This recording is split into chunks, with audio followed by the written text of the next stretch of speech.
ஆயிரம் அண்ணன் தம்பி சித்தப்பன் பெரியப்பன் உறவுகள் எத்தனை இருந்தாலும் சரி, ஒரு பெத்த தாய் இல்லைன்னு வச்சுக்கோங்களேன், அன்னைக்கே நம்ம நாதியத்தை வேண்டாம்.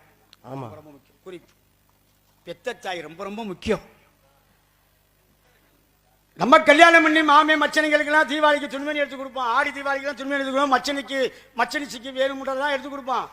நம்ம ஆத்தா ஒட்டு துணியில உட்காந்துருப்பா. ஆமா, இந்த ரேஷன் கடையில் கொடுத்த சேலையை ரெண்டா கிழிச்சு உன்னை கீழே கட்டிக்கிட்டு உன்னை மேலே போட்டு அது வாடு உட்காந்து கிடக்கும். இந்த பொட்டை பிள்ளைய பார்க்க வருதுங்கள, அதுக்கு வரையில போயில கொடுக்குற 150 சுருவாடு சேர்த்து வச்சிருப்பான் நம்ம ஆத்தா.